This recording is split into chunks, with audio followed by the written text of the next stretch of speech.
before us will advance American interests, whether in outer space or here at home. I now turn to Ranking Member Cantwell for her opening remarks. Thank you, Mr. Chairman, and thank you for this hearing. Congratulations, Mr. Isaacman, on being renominated to lead NASA, and Mr. Haynes on your nomination to be Assistant Secretary of Commerce. I, too, would like to welcome our colleague, Senator Britt, from a state that has a very robust aerospace community, and look forward to continuing to work with her. And I'd like to say a special welcome to two Washingtonians who are here, Bill Nye, the science guy from Washington, and Mr. Dietrich, who is Mr. Haynes' father-in-law. Great to have you here as well in support of him. Mr. Isaacman, I supported your nomination the first time you came before the committee, and I hope to do so again. I, as the chairman mentioned, hope to get you in this position before the end of the year. But there is no secret that a lot of NASA changes have been made since the last time you were before this committee, including the NASA decision to recompete for the lunar lander, the release of the president's proposed NASA budget, which calls for cutting the agency's budget by nearly a quarter in the workforce, and nearly a third of the science funding cut in half. So given all that, I'm glad you're here. I'm glad you're here to answer questions about NASA's future. And I hope that today's hearing will show that there's bipartisan agreement, strong bipartisan agreement, that we must redouble our efforts to get American astronauts back to the surface of the moon as soon as possible.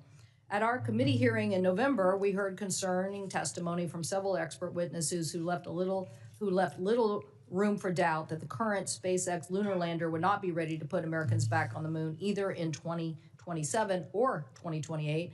And this is almost certainly would lose the race to China. And I know that you are going to have robust competition.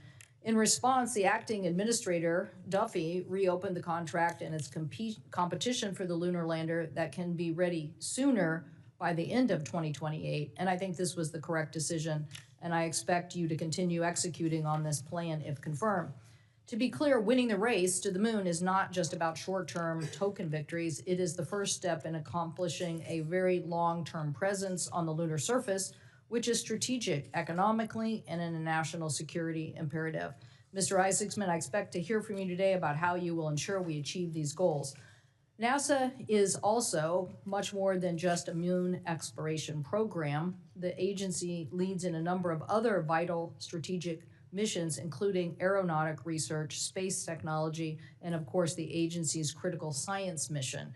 NASA is one of the world's leading research and development organizations. I think that's why we have, I don't know, about 50 people waiting outside to get in this hearing room. I think they really believe you're going to get confirmed, and they all want to be first in line to talk about all these developments. NASA is one of the leading research and development organization and agency that feeds a multiple of sectors of innovation, including AI, quantum, advanced aerospace materials, and manufacturing and aviation safety.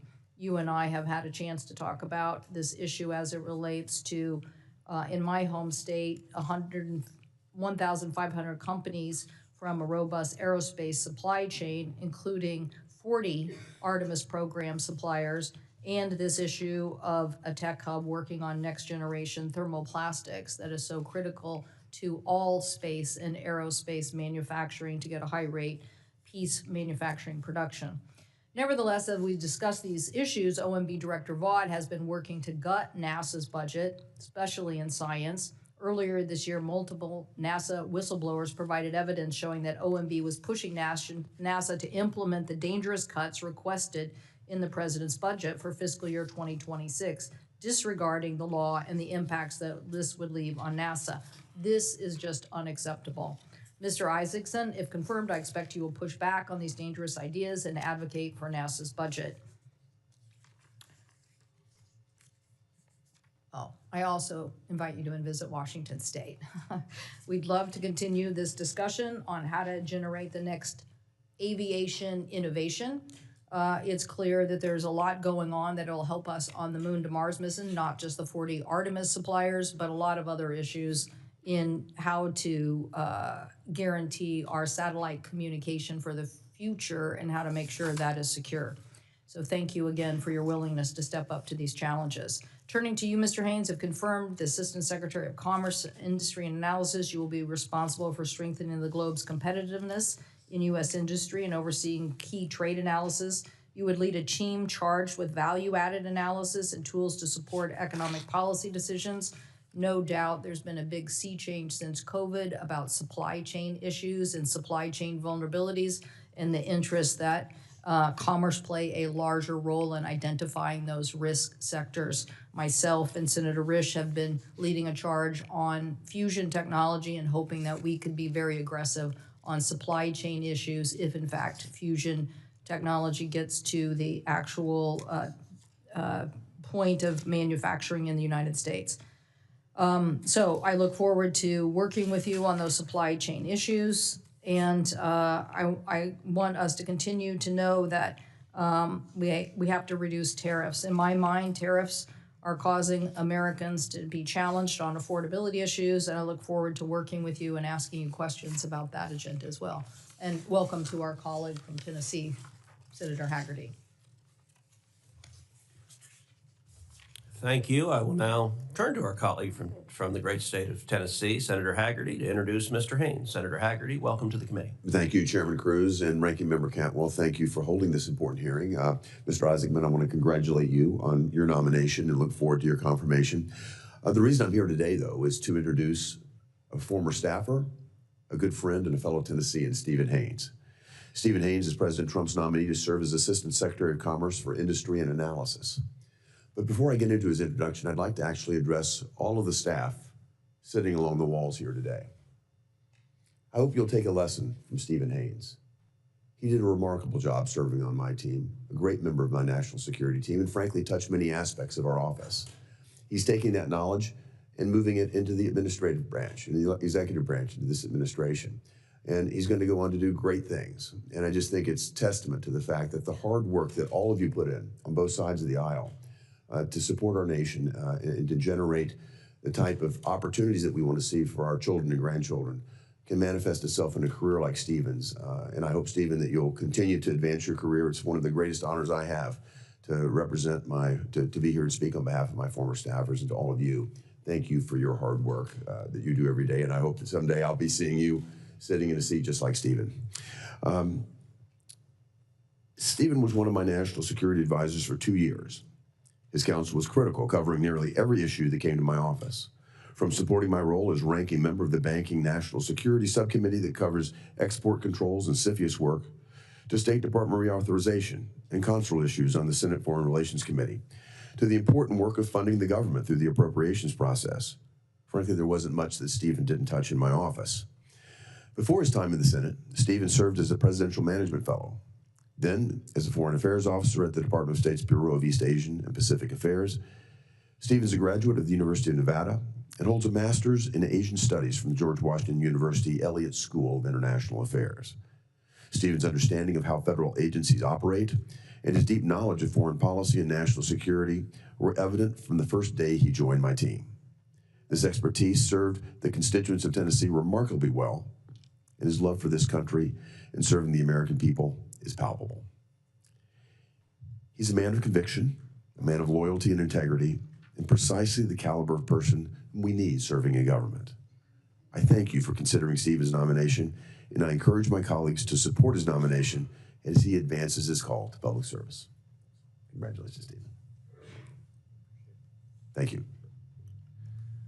Thank you, Senator Hagerty. I will now turn to our colleague, Senator Sheehy, to introduce Mr. Isaacman. Senator Sheehy, the floor is yours. Thank you, Chairman.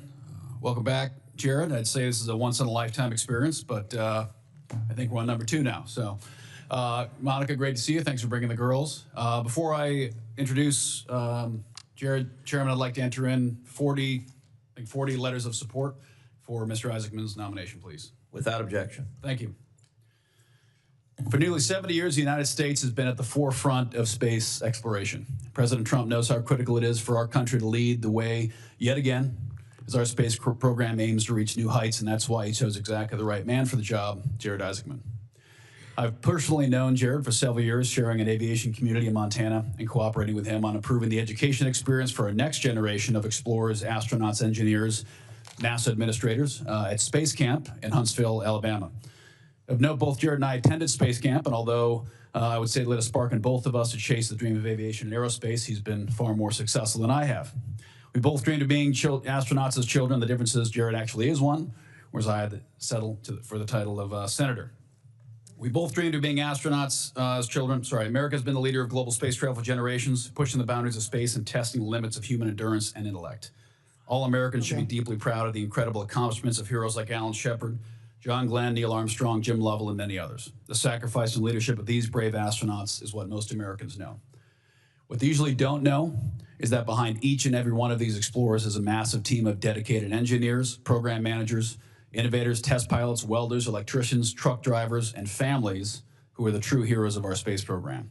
To lead this incredible team requires a leader who not only understands and believes in the mission, but has the interdisciplinary skill set to coordinate these cross-functional teams to achieve critical outcomes.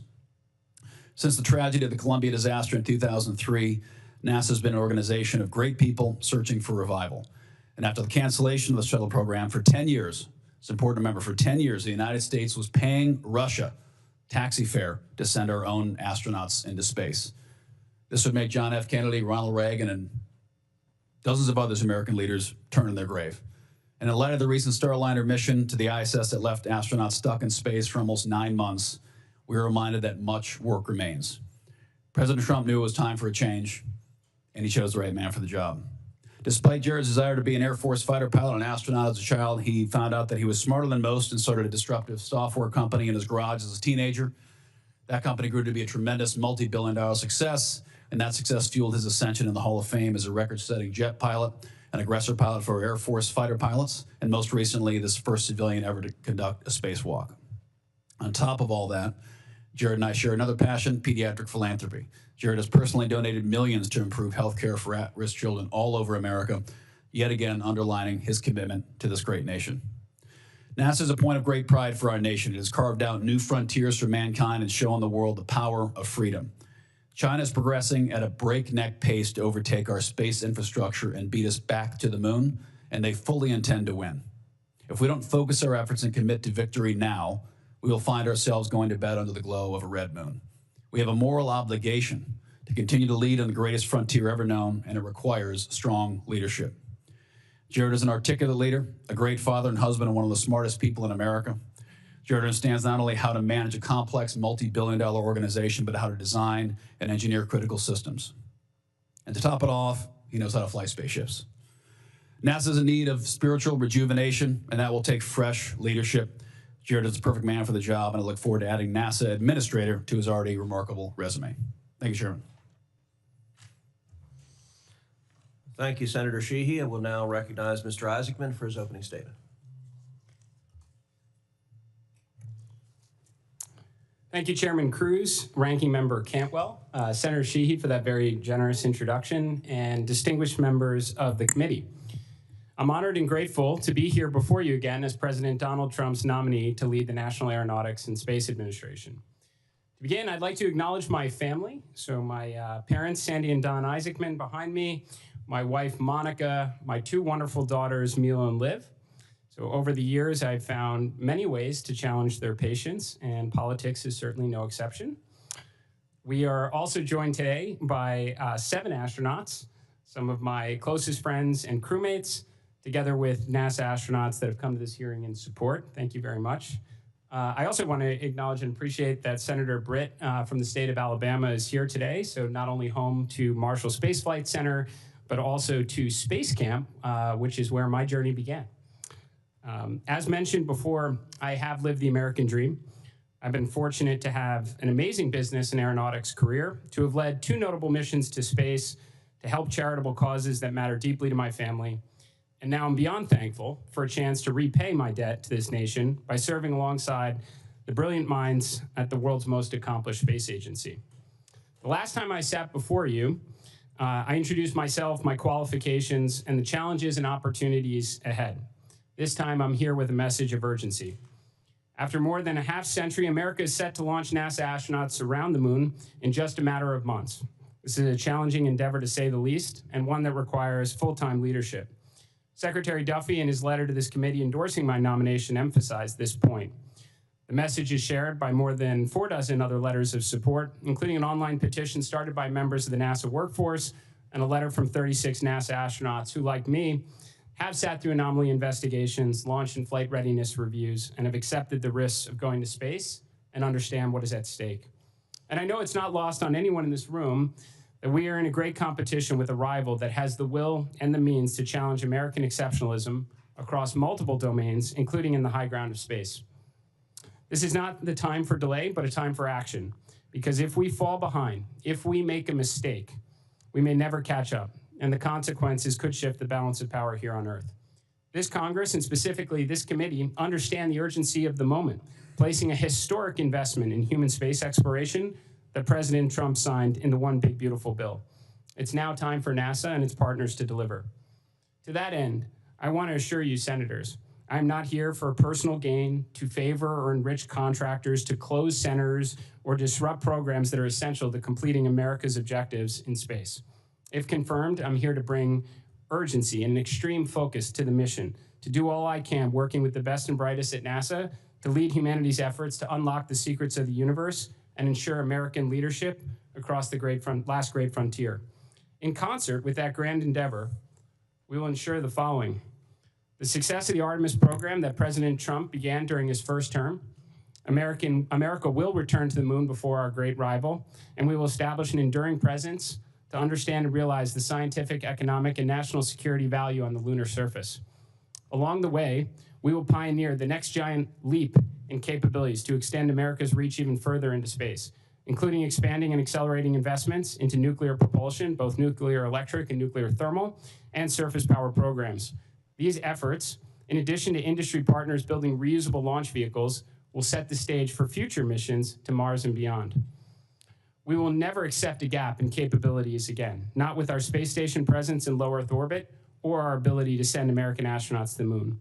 We will strive to build an orbital and lunar economy that can fund the future we all want to see in space someday and not rely exclusively on the taxpayer. We will begin making the investments now for the inevitable spacefaring future that is just on the horizon.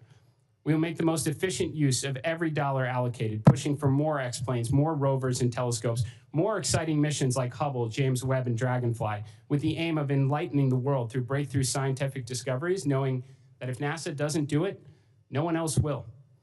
Some of the most talented people in America show up to work at NASA, alongside a reinvigorated culture and an intense focus on achieving the near impossible, what no other organization is capable of or even dares to accomplish. We will achieve these objectives. And when, not if, we get the job done, it will be because of the professionals at NASA, our international and our commercial partners, this committee in Congress, and President Trump's administration that will have succeeded in ushering in a new golden age of science and discovery. We'll do it for America, for humankind, and in doing so, we will inspire the world and generations to follow to take us even farther. We are just getting started on the greatest adventure in human history, and with urgency and purpose and extreme focus on the mission, NASA will lead the way. Thank you. Thank you, Mr. Isaacman. I now recognize Mr. Haynes for his opening statement. Thank you, Mr. Cruz. And here I was thinking that all the fanfare outside was for industry and analysis, but not the first time I've had my bubble burst. Chairman Cruz, Ranking Member Cantwell, distinguished members of the committee, it's an honor to be with you here today. I'd like to thank President Trump, Secretary Lutnick, and Undersecretary William Kimmett for putting their confidence in me to serve as the Assistant Secretary of Commerce for Industry and Analysis. I'd also like to extend my deepest gratitude to Senator Haggerty for introducing me today. I feel incredibly fortunate to have his mentorship and support. It's also an honor to have several of my family members here with me, starting with my incredible wife, Erica Haynes, who's sitting behind me. Our first year of marriage, she asked me what I wanted to do with my life career-wise, and I thought I gave her the right answer, which was to be a good dad, to be a good husband. And she gently reminded me that that was the bare minimum and challenged me to aim higher. And her continual love and support over the past 10 years of marriage has challenged me to do just that. Our first son, Henry, is here as well. It's the honor of my life to be his dad and to have him by my side. His little brother, Oscar, has been on the planet for a total of 10 weeks. And so he decided to forego the hearing, stay home with his grandmother, probably taking a nap right now. My father-in-law, Guy Dietrich, is here from Washington State. Thank you for being here. As well as one of my 3 older sisters, Heather Prey, and her husband and my best friend, Charlie Prey. My parents, Paul and Christy, were unable to make the trip to Washington, D.C. today, but they're proudly watching from home in Franklin, Tennessee. I inherited a tenacious work ethic and a drive for excellence from my father and a sense of faith and conviction from my mother. They shaped me into the man I am today, and there's no way I could ever repay them for that. I grew up in Franklin, Tennessee in the 90s at the height of Pax Americana. I distinctly remember driving home from school with my mom and her telling me that we lived in the greatest country in the world. And even at a young age, I was filled with a sense of pride and excitement and expectation for the future. I truly felt lucky to be an American. And I carried that pride with me as I left America to study abroad and then start a career in the oil and gas industry in Asia. No matter where I went, who I met, what I did, I always carried that sense that there was no place like home, my home, the United States of America. And then in the early 2010s, I started to notice a shift, like a lot of people, in the global geopolitical and economic landscape. And for the first time in my life, America's future felt uncertain and not guaranteed. And so through the loving encouragement of my wife, who's from the area, decided to move to Washington, D.C., leave the private sector, and pursue a career in foreign policy and national security via public service. And that journey has led me to multiple roles at the Department of State, the Pentagon, here in the United States Senate, and now for the second time at the Department of Commerce. The colleagues that I've worked with, along with the experiences that I've gained, have all somehow culminated in the necessary preparation for this specific nomination. For 6 months prior to this nomination, I had the privilege of performing the duties of the Assistant Secretary for Industry and Analysis, learning its policies, its people, portfolios, budget, contracts, learning every facet of the organization. And it's because of that, I feel a sense of pride and excitement to have the opportunity to lead the organization in an official capacity.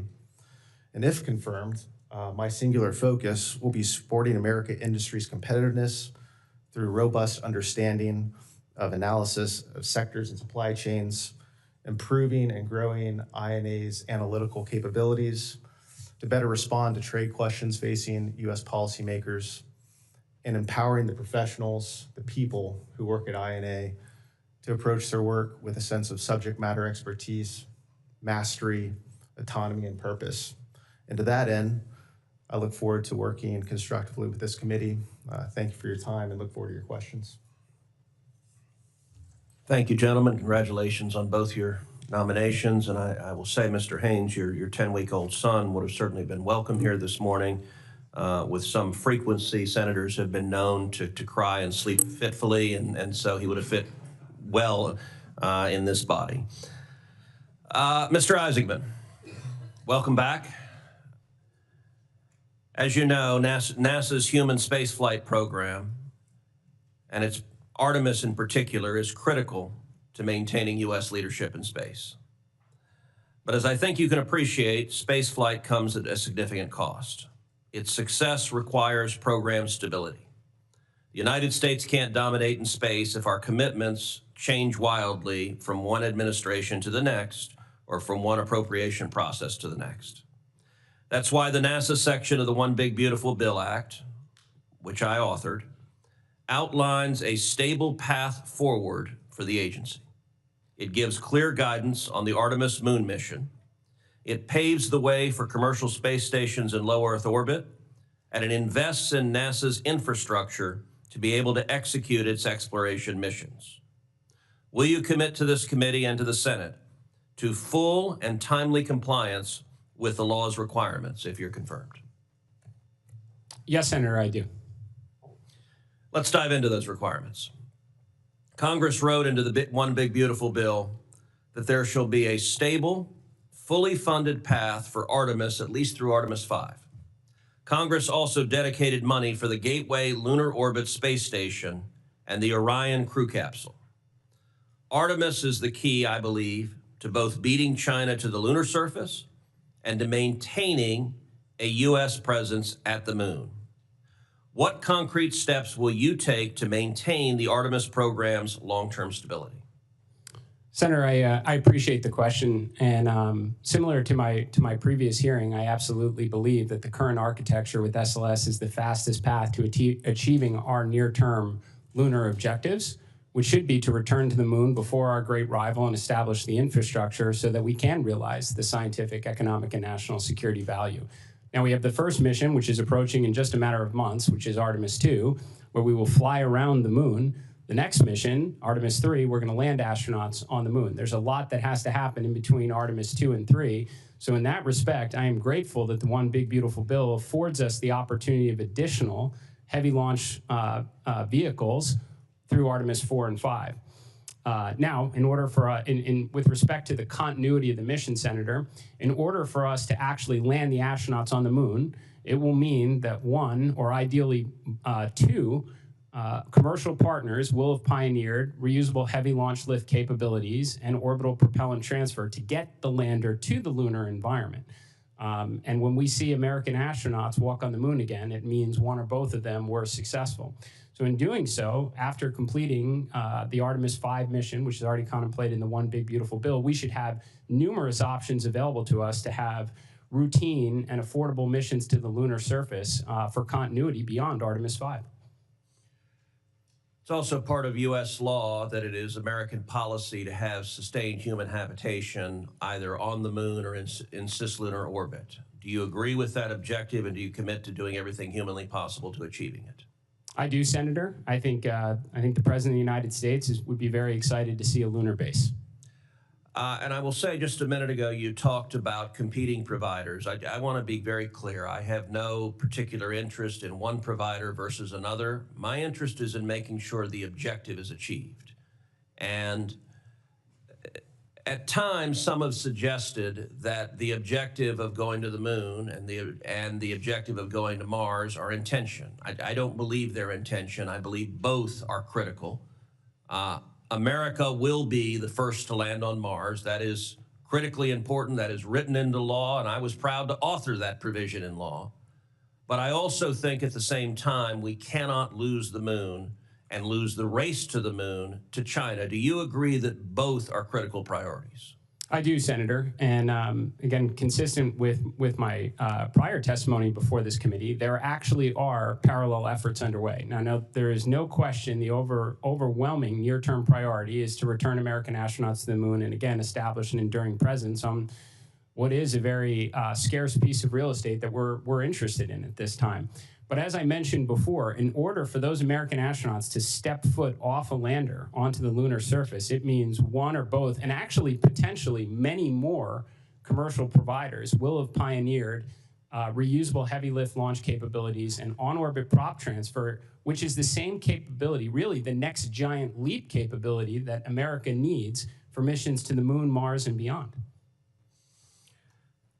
The International Space Station, which is managed from Texas's Johnson Space Center, is scheduled to be retired by 2030. It will be replaced by one or more commercially developed stations, partially funded by NASA and partially by private partners. Congress has been clear that a gap in our presence in low Earth orbit would jeopardize U.S. strategic interests. Will you commit to guaranteeing a continuous human presence in low Earth orbit and a continuous American presence during your tenure, and to ensure that there is no gap between the retirement of the ISS and the transition to commercial LEO destinations? I absolutely commit to that, Senator. As I mentioned in my opening remarks, we can never accept a gap in our capabilities again, not in low Earth orbit or our ability to reach the moon. I, like a lot of space enthusiasts, dream of the day where we have multiple commercial space stations in low Earth orbit. But I think in order for that to be a financially viable model, we have to absolutely maximize the remaining life of the International Space Station, get the highest potential science and research to the space station to crack the code on the orbital economy to give all these commercial space stations a fighting chance. Thank you. Senator Cantwell. Thank you, Mr. Chairman.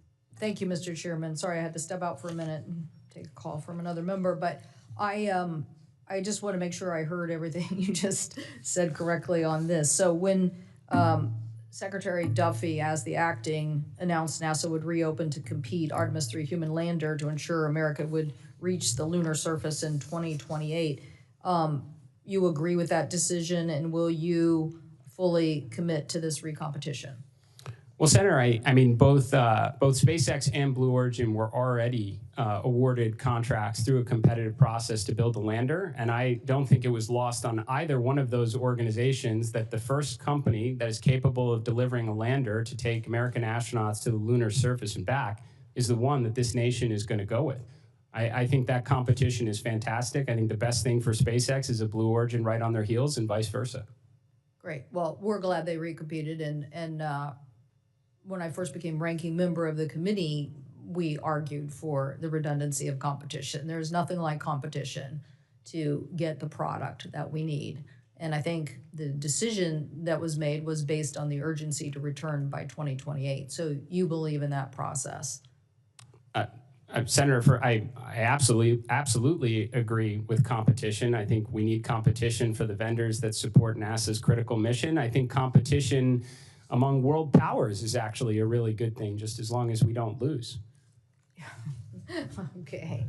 The R&D issue about high-rate composites, I mentioned in my opening statement, the HiCam project, which does have NASA's support in trying to generate more composites. We have, with Idaho, established a tech hub in thermoplastics, and really believe that the United States should not lose this race for high-rate composite manufacturing. Will you fight to keep for NASA's aeronautic budget to sufficiently fund such HiCam operations and support the technology development that is needed for aerospace materials? Senator, I think it's squarely in the responsibility of the aeronautics portion of NASA to work on the absolute cutting edge materials that will ensure the competitiveness of our aeronautics industry well into the future. Okay, and then how can you further leverage NASA's university work for development and research? I think, there's a couple parts to that, Senator. First, I think in general, it's part of NASA's responsibility towards inspiration in STEM education to award grants to academic institutions that give students hands-on opportunities with hardware, ideally inspire them to want to graduate and either work at NASA or contribute to industry. Also, I just think it's a great way to, crack the code on important research that's going to bubble up towards NASA achieving its important objectives. Okay, thank you. And Mr. Haynes, how do we get this supply chain onshoring or supply chain materials similar to this same subject? One of the reasons I became interested in the Tech Hub is actually an Idaho employer came to me and said, "Do you understand the Europeans are trying to buy us?" And I was like, "No, I didn't understand that." And he said, "Yes, everybody's looking for the best technology, and they see it in our country, and they want to buy it, and we're not doing it and creating the supply chain." So how do you think this job and role you can help improve supply chain identifications for America's competitiveness, particularly in manufacturing? Thank you, Senator. One word simply is mapping. We're doing this across a wide variety of sectors. Critical minerals, one. Mine to market is a term that we use often. We have to understand the supply chain, understand where their choke points are, if any. There's two components within industry analysis that do supply chain analysis, the Trade Policy Analysis or TP&A division, as well as the Supply Chain Center. There's a good amount of overlap there. If confirmed, one of my sole focuses is going to be to supercharge our analytic capabilities, bring some in-house, currently out-of-house tools in-house to be able to answer specific questions just like that, and be able to have a little bit more ball control in terms of mapping and analyzing supply chains. And do you look at this issue as a true competition issue with China and other countries to make sure that we are mapping these supply chains? It absolutely is. It's a competitive issue across the board. I would say yes, Senator. Okay, and then there is a legislation sponsored by myself, Blackburn, Blunt, Rochester, and Young on promoting resilient supply chain. Will you look at that and tell us whether you can support that legislation? I have looked at it. We provided initial TA, and if passed, I'd be be happy to implement it to the fullest extent and work with the committee to do so. Do you see any problems with it now? I would have to read the bill over again.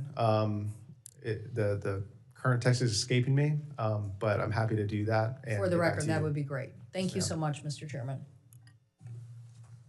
Thank you. Senator Moran.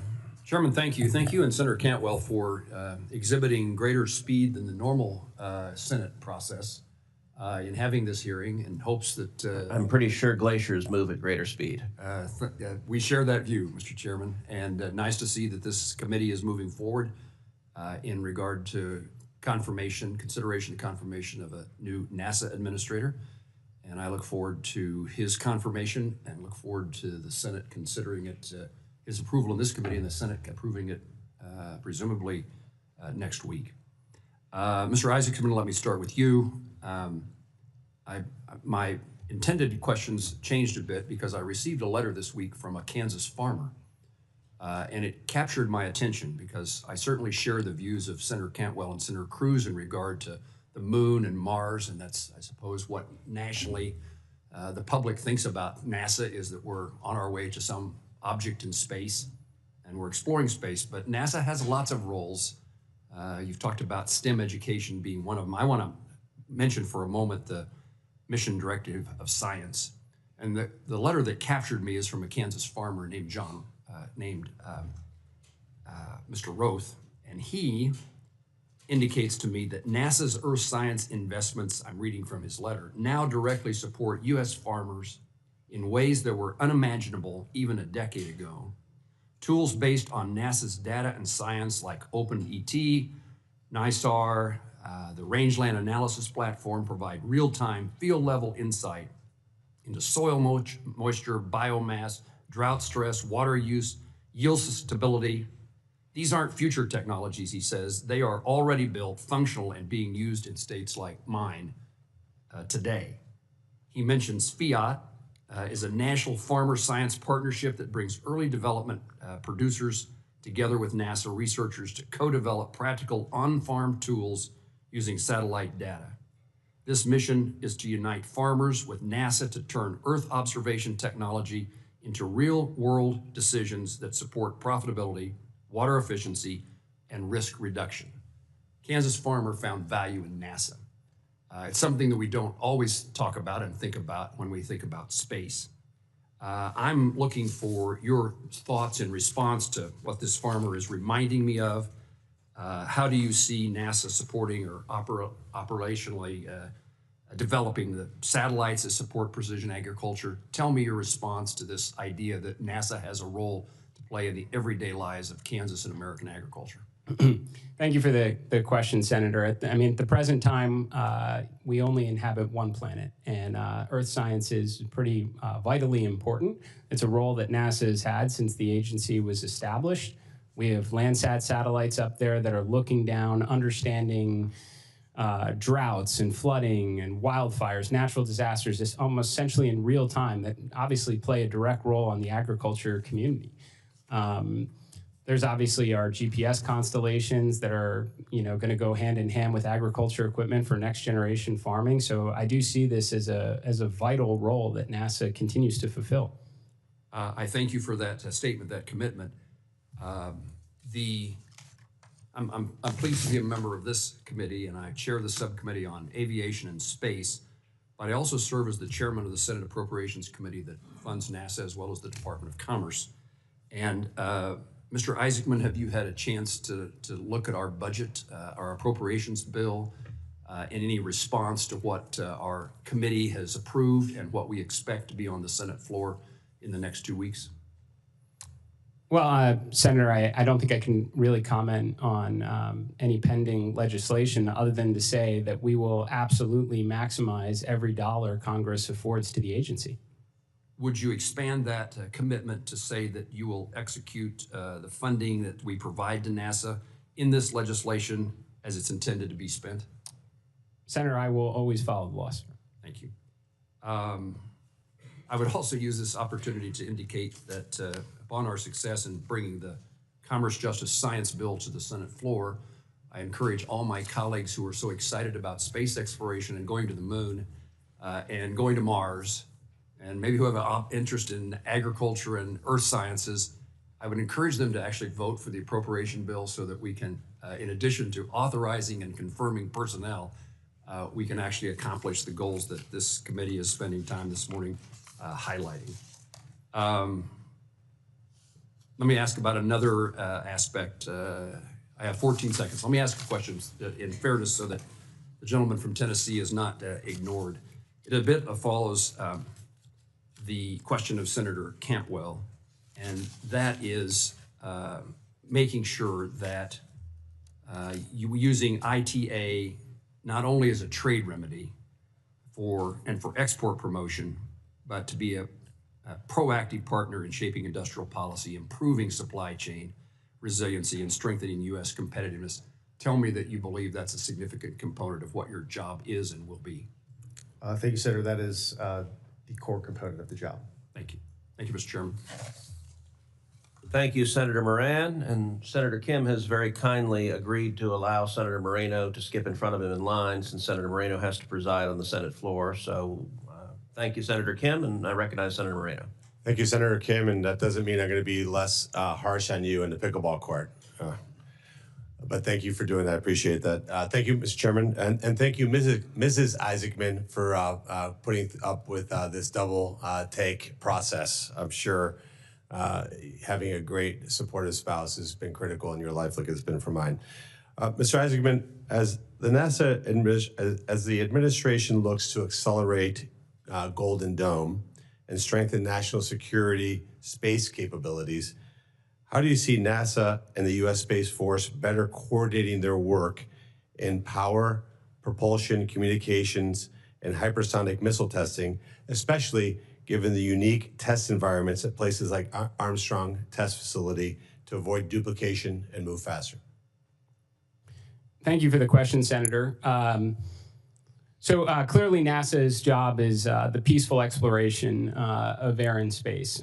It's also not lost on us that this is a domain that is of great strategic importance. And I do think in a fiscally constrained environment, it is important that we are not having duplicate infrastructure or various bespoke programs when we could have a more unified approach to it. So for example, a lot of the work that is done both at Glenn and Marshall Space Flight Center with nuclear has applications for peaceful exploration of space, surface power programs, but also Department of War implications. And I'd hope that we could collaborate at least with some of our counterparts in other agencies, again, to avoid any duplicative spending or inefficient application of resources. That's right. Speaking of nuclear, at NASA Glenn Research Center, we're leading the development of a 100-kilowatt lunar fission reactor.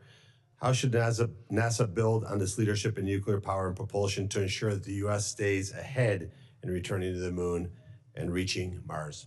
Well, Senator, I love that question. I think NASA is funded by the taxpayers to do the near impossible. As I mentioned in my opening remarks, what no other agency or organization or even company is capable of doing or dares to do. I think NASA should be evolving to work on grand, almost mini Manhattan Project nuclear programs that have the benefit for surface power applications, especially when you're out of sunlight or you're undertaking discovery missions, let's say past Mars, for example, or even actually on the surface of Mars for manufacturing propellant.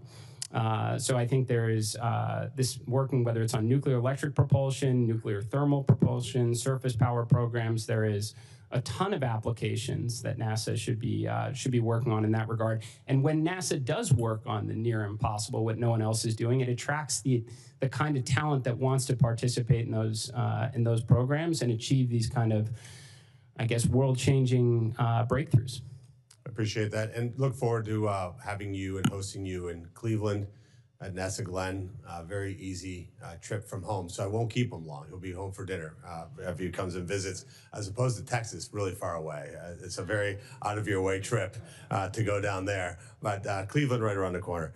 Mr. Haynes, the U.S. depends on specialized aerospace supply chains. What is your plan to strengthen domestic component manufacturing and reduce reliance on Chinese suppliers?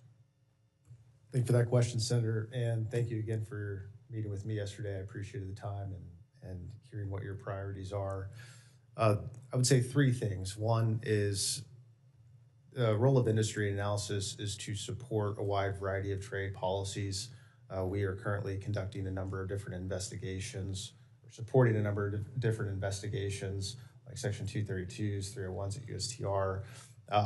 And as a part of that, we are understanding what these supply chains are, where they head, and how to create the incentives to bring those back here to the United States. We're meeting with industry regularly. Our Deputy Assistant Secretary for Manufacturing was just at the Dubai Air Show. He's met with Boeing, he's met with a number of different aviation companies, understanding what their needs are, and coming up with creative solutions to bring that back here to America.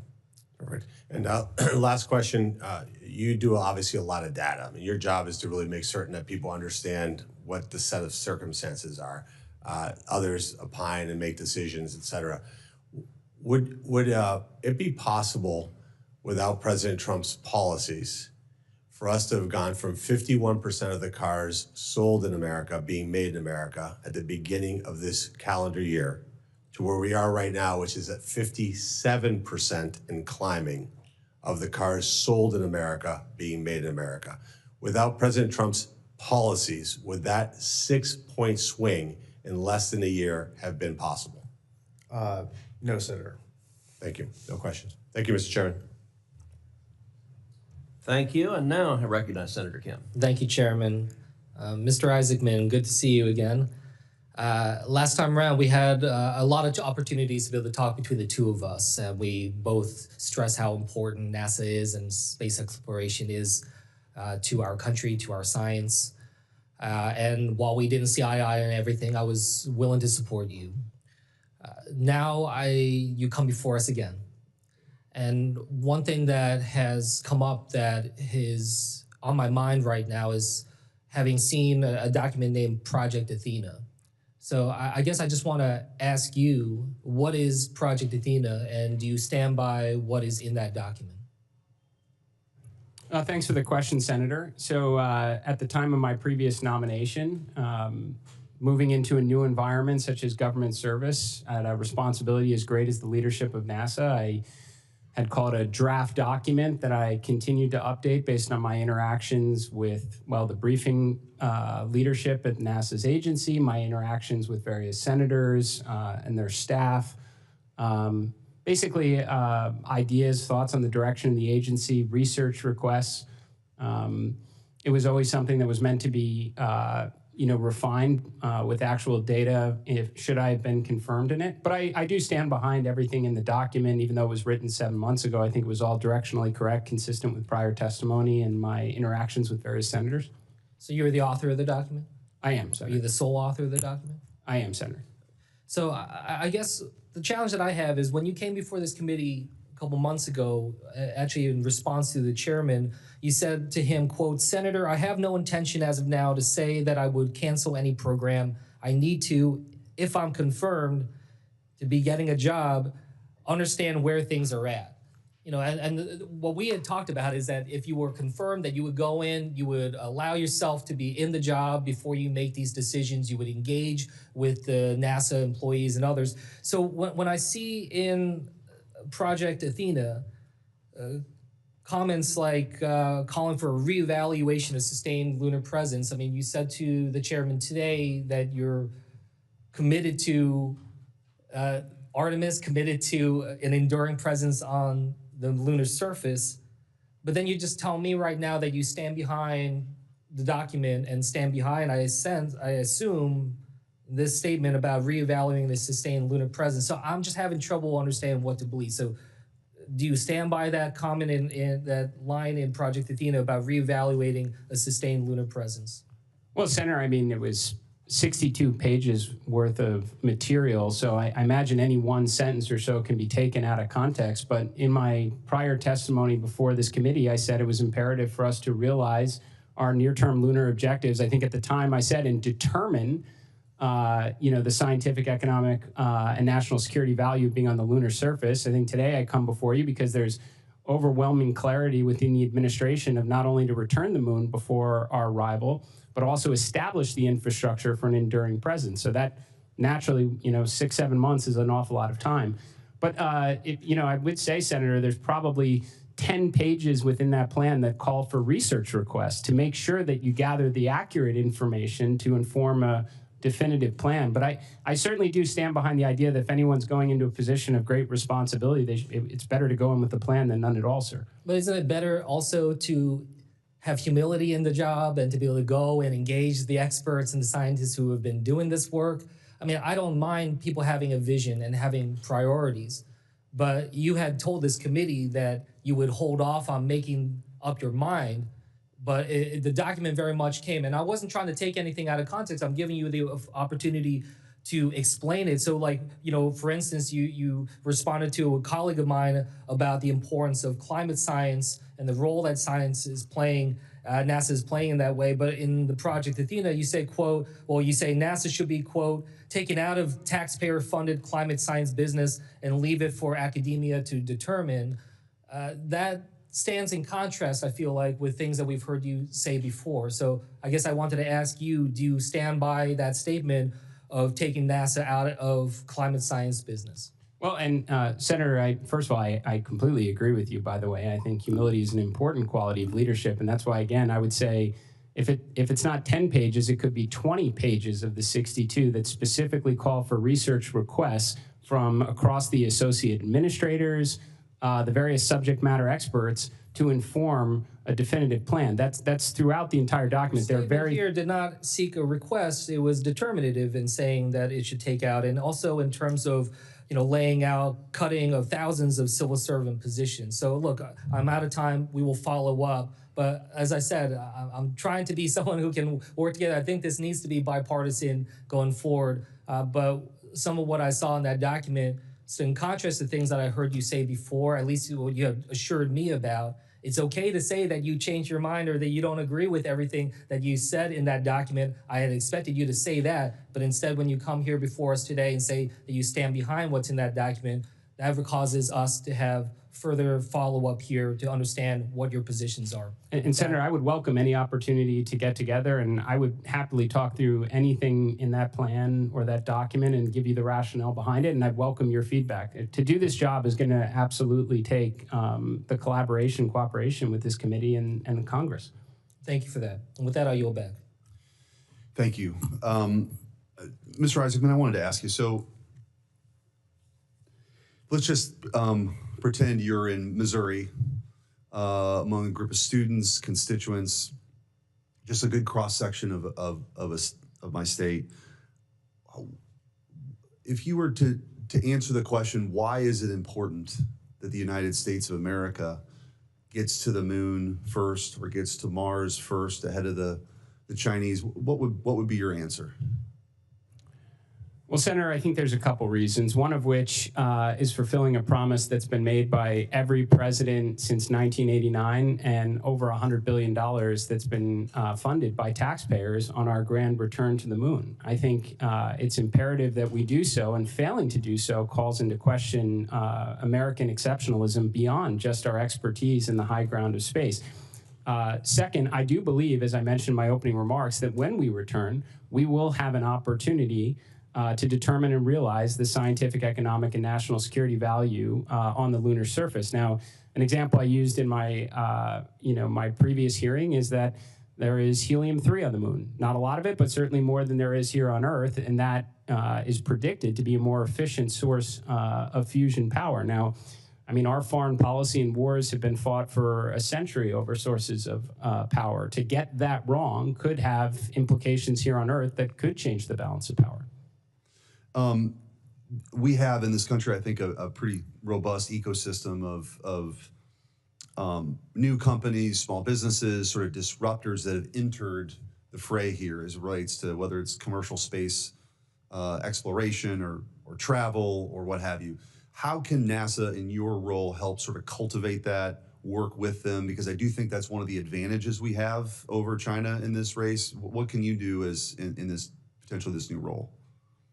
Senator, it's a great question. And, a lot of people do believe generally these are, these are new developments. But in reality, going back to the 1960s in the space race, NASA worked alongside some of our great aerospace companies. I mean, whether it was Boeing or McDonnell Douglas or Northrop, for sure, sir. So a lot of those names are still very relevant within the space program today. And then there's also a lot of new names that is, referred to sometimes as new space or commercial space.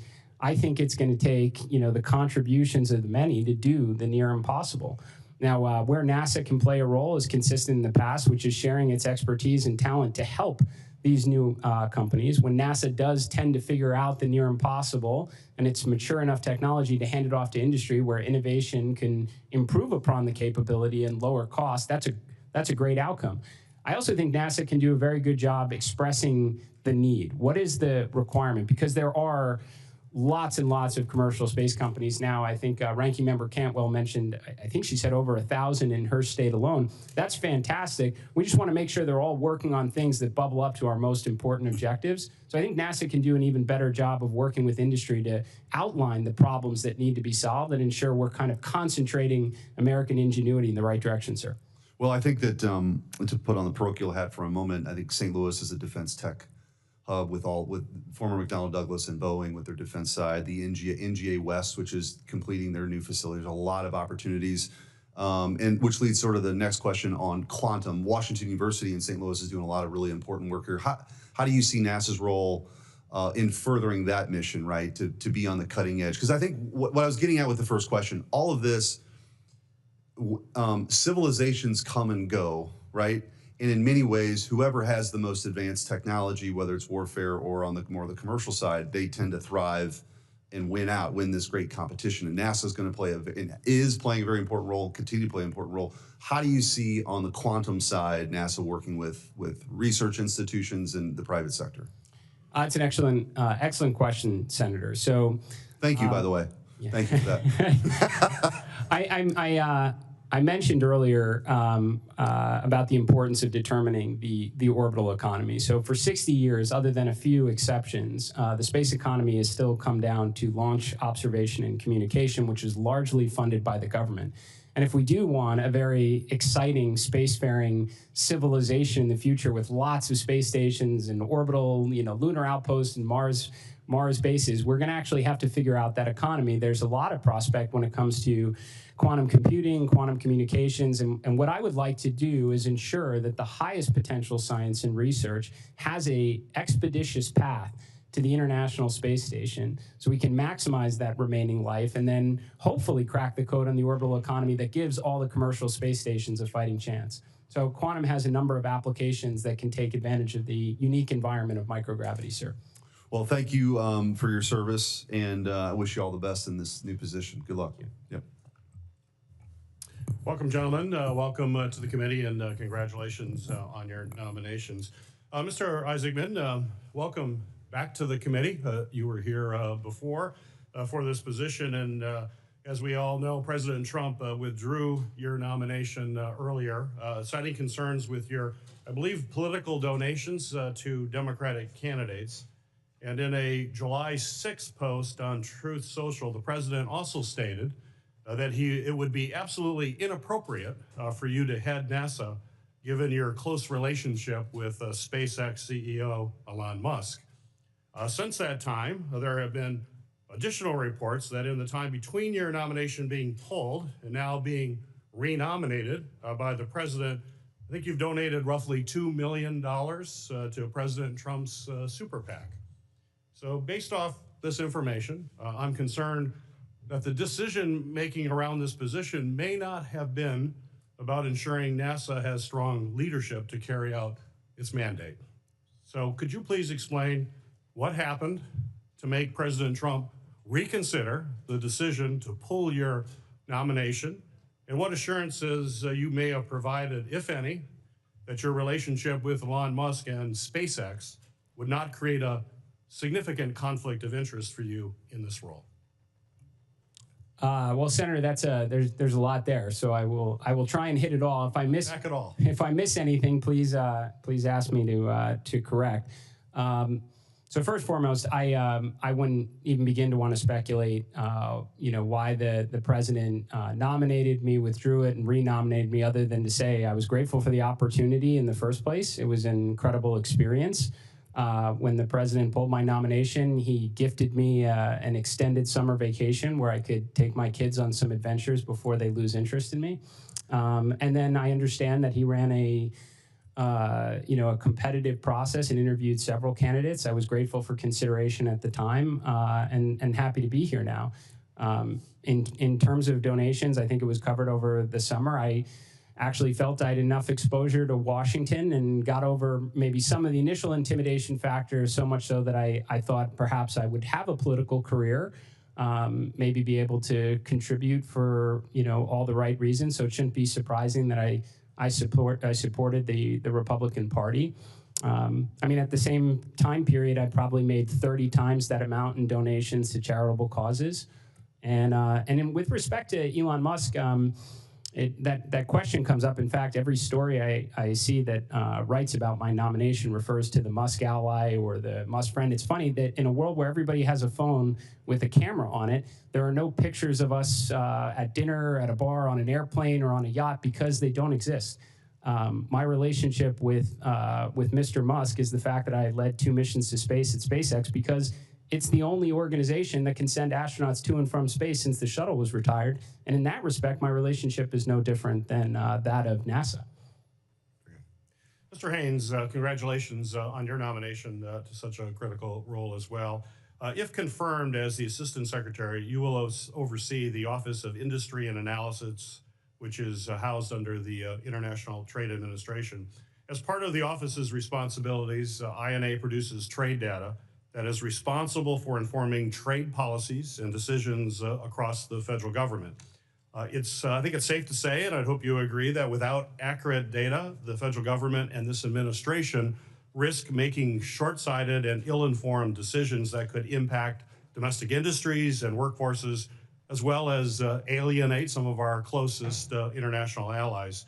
As you may be aware, earlier this year, the president fired the commissioner of the Bureau of Labor Statistics, which is responsible for complying critical economic data like employment numbers, as well as the inflation rate. Not only was this firing clearly political in nature, because the president didn't like what the data said, it also calls into question the accuracy of data produced going forward from the BLS. So my fear is that this firing and other offices throughout the federal government, including INA, which will oversee, will face political pressures from the president to produce certain figures, certain metrics that align with his policy goals, rather than actually publishing what the country needs, which is unbiased data and statistics. So my question for you, do you believe that there is any political influence in the data currently being produced by the Office of Industry and Analysis? And how do you plan, if confirmed, in ensuring that INA continues to produce the unbiased data, which is absolutely essential to policy making? Thank you for that question, Senator Peters. The short answer is no, there is no political bias in the data that we produce. And if confirmed, it will be one of my highest priorities to ensure that the data that we receive, both from industry partners, American companies, and from unbiased data sources, both private proprietary, will remain of the highest integrity.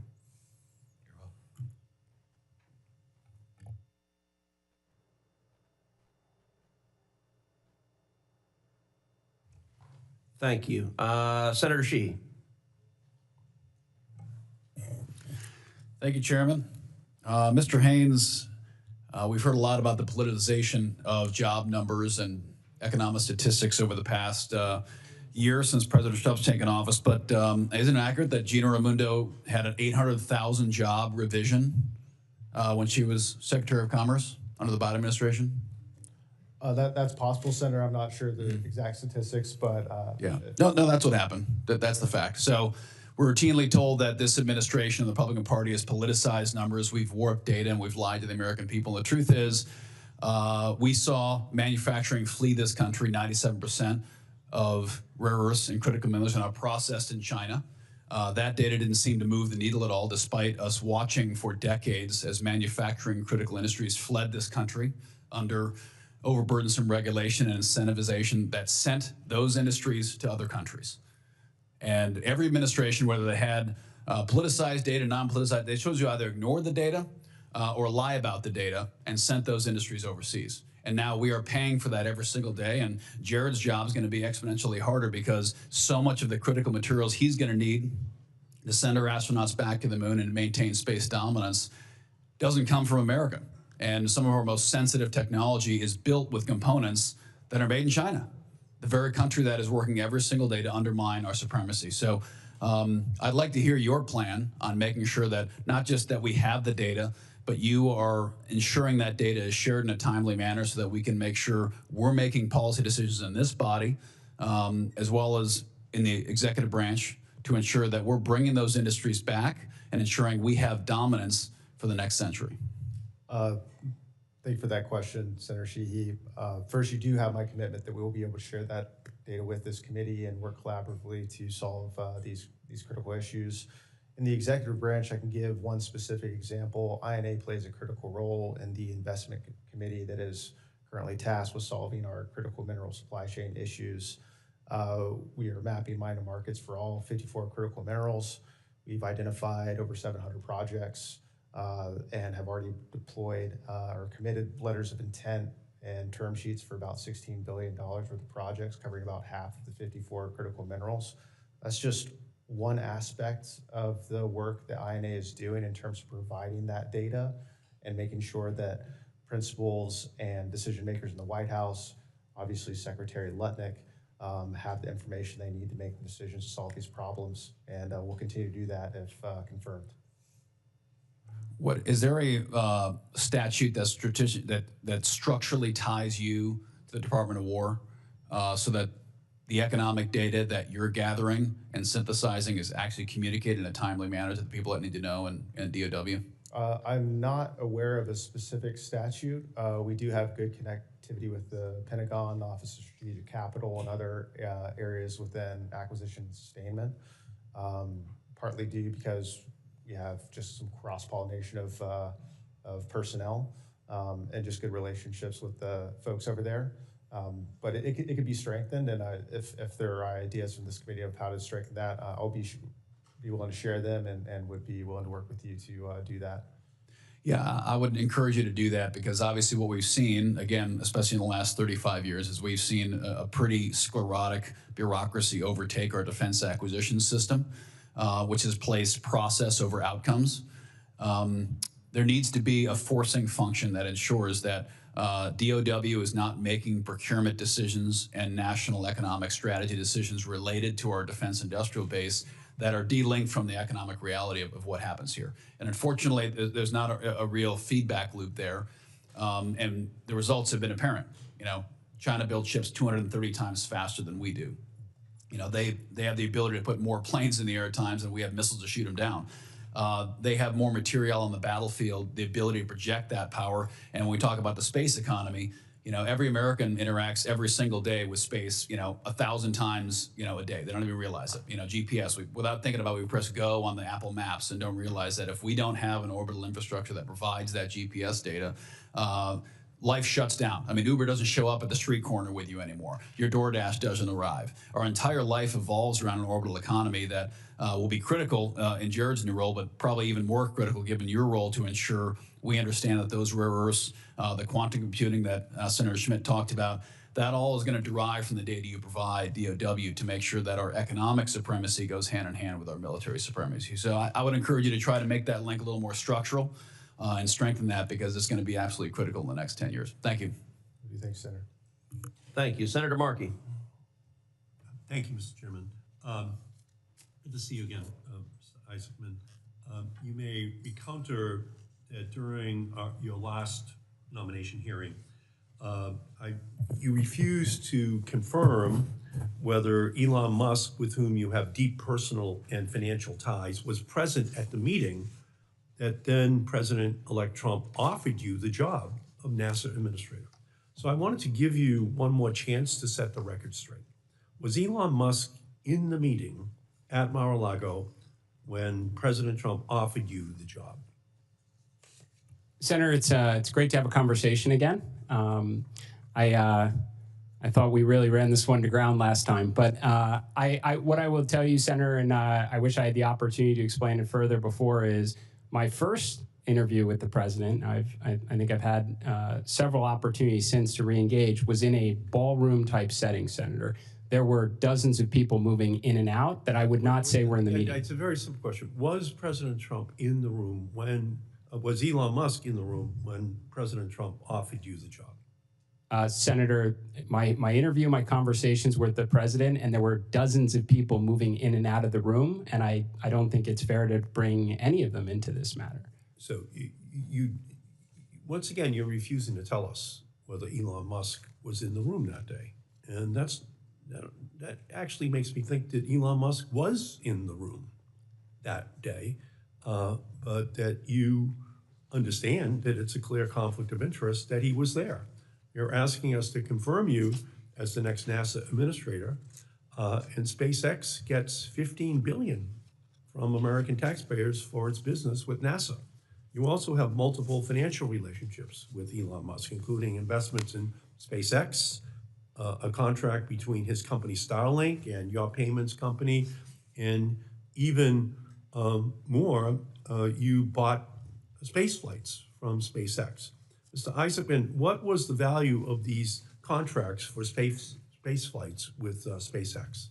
Well, I mean, Senator, just to clarify on these points, I have no direct or indirect equity exposure to any aerospace company, including SpaceX. I have disclosed all of my financial ties to the ethics officials at NASA, as well as the Office of Government Ethics. They've generated an ethics letter. I fully intend to adhere to it. I more than acknowledge that I went to space twice with SpaceX, but I point out they're the only company capable of sending astronauts to and from space since the shuttle was retired. My relationship with them is no different than NASA's. In fact, if there was more than one company, I suspect I would have paid less. So what was the value of the contracts for space flights with SpaceX?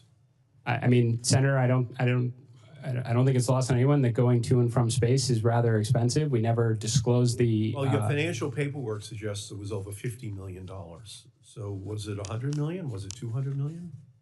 Senator, we've never disclosed it other than the fact that we were able to raise substantially more than the cost of the mission for charitable causes like St. Jude.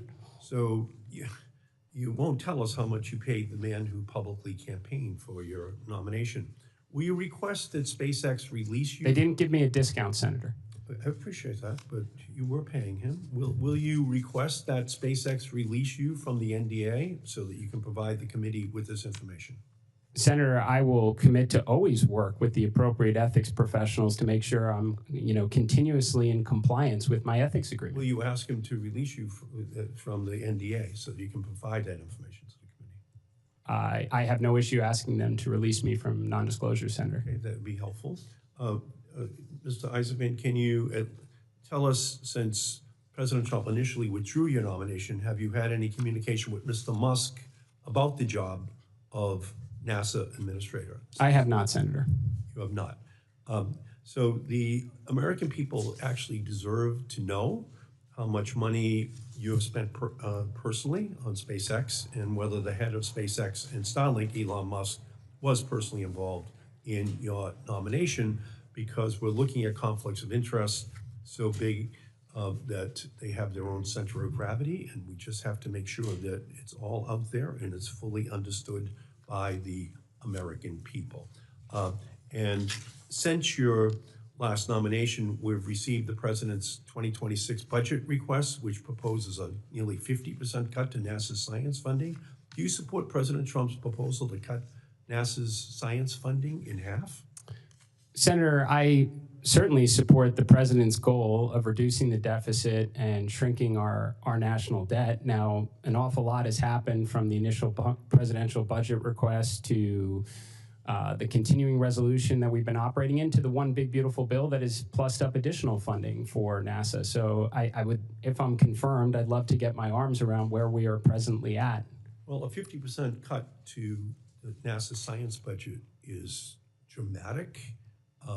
And considering reports about your, quote, Project Athena plan for NASA, which literally banks on the decimation of our scientific abilities. Among other things, this document calls for NASA to stop collecting its own data and instead set up a taxpayer-funded subscription service from private companies for their products, companies that will set their own price for data that NASA needs to function on an ongoing basis. Would Starlink or SpaceX be companies that NASA would potentially have to turn to obtain data? Well, Senator, first of all, I think pretty much everything you just said there was not correct.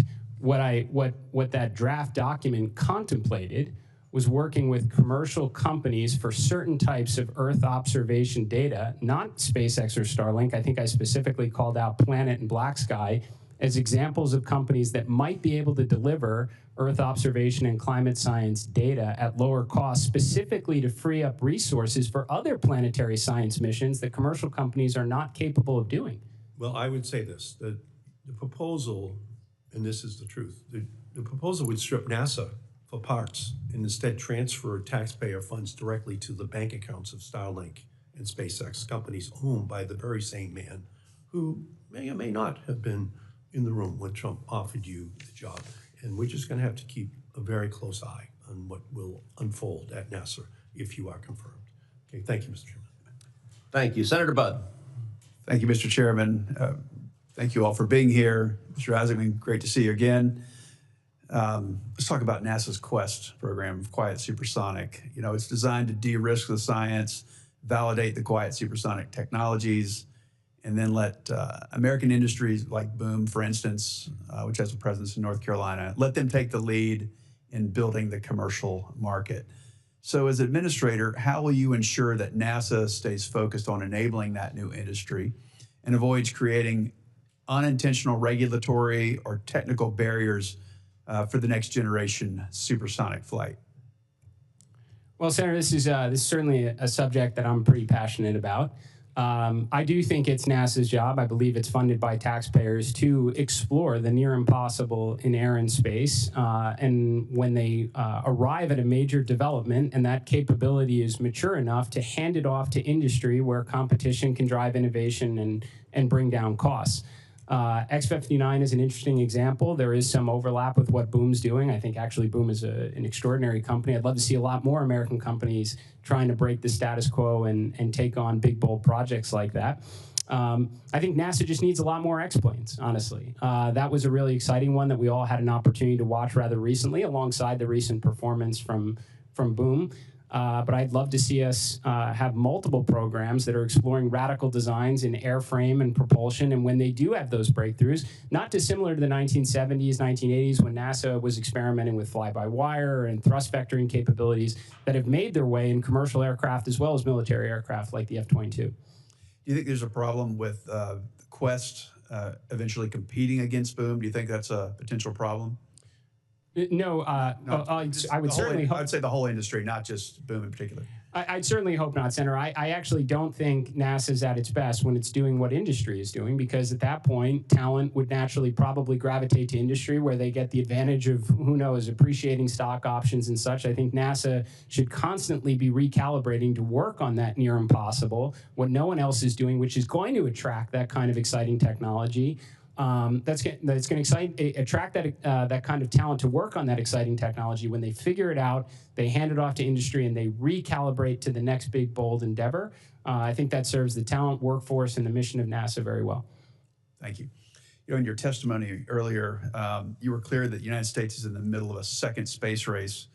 The great rival that you mentioned spent more than a decade establishing a space Silk Road, offering collaboration on satellite, space launch, space infrastructure development to more countries across the Middle East and North Africa. So how does this sort of space diplomacy from an adversary affect our prospects for continuing dominance in space? And what's your vision for space diplomacy of ours? Well, Senator, I think there's a couple parts to that. So first, NASA has always been referred to, as a soft power. There's lots of diplomatic implications to their mission. A lot of our greatest endeavors are worked on with our allies across Europe, the Middle East, Canada, for example. I think what's concerning now is that some of these countries have more than one choice. So for the longest time period, America owned the ultimate high ground of space, and that attracted the interest of many nations to want to collaborate and partner with us. The Chinese do have their own space station now. They went from a single technaut in orbit approximately 20 years ago to having a space station where they're launching at an extraordinary cadence. So I think this is why there needs to be urgency to take a close look at NASA, what's going right, and do a lot more of that, and the things that are going wrong to clear those obstacles and paths so we can get back to doing world-changing missions again. Yeah, sounds great. Thanks again for your time. Chairman? Thank you. Senator Lujan. Mr. Chairman, thank you so very much for that and for calling this hearing. Mr. Isaacson, welcome back to the Commerce Committee. I guess I'll just start out by simply asking, Mr. Isaacman, you believe in science? Of course, Senator. You support science? I do, Senator. You've conducted a lot of science experiments throughout not just your youth, but through your career, correct, sir? Yes, sir. I appreciate that. Now, a few of my colleagues have raised the concern about the nearly 50% cut to NASA's Science Mission Directorate, a directorate that is explicitly foundational to NASA's 1958 Congressional Charter. I think by the very nature of the number of questions that you're receiving today from colleagues about NASA, it shows the broad support for the science mission at NASA as well.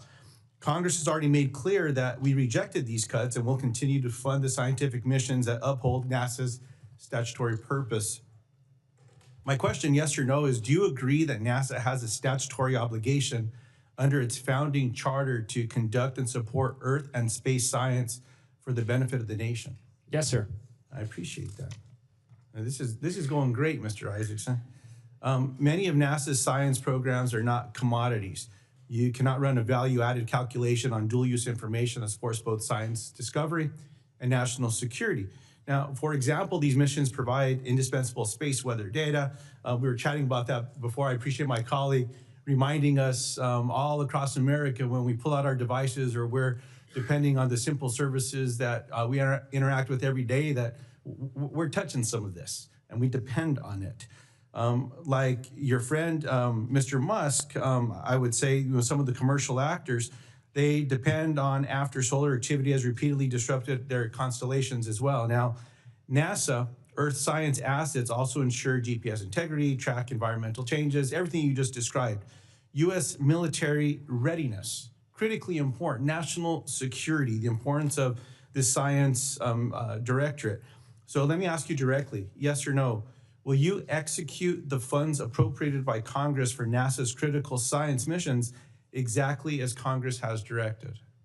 Yes, sir. We will maximize the scientific value of every dollar that Congress affords the agency. I appreciate that very much.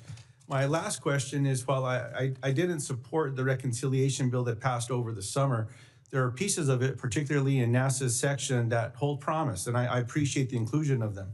For example, the NASA section funds a Mars telecommunications orbiter, specifically one that was proposed independently when NASA solicited its commercial industry for Mars sample return mission architecture from space. I see you nodding. You're very familiar with this, I imagine. Reasonably familiar, Senator. The orbiter would not only support future exploration missions, but most importantly, it would help support the critical comms relay needed for existing and future science missions like the Mars sample return. Now, New Mexico is home to companies like Rocket Lab, who produce the world's highest efficiency space-grade solar and powered critical NASA missions and would power the MTO, for example. So yes or no, do you commit to following through on the letter of the law and ensuring a rapid acquisition strategy for the MTO to be able to deliver it by the law's 2028 due date? Senator, my commitment to you and all the other members is always to follow the law. As a space enthusiast, I am super excited about any activities that open up further science and discovery on Mars. Appreciate that very much. Thank you, Mr. Chairman. Thank you. Senator Klobuchar.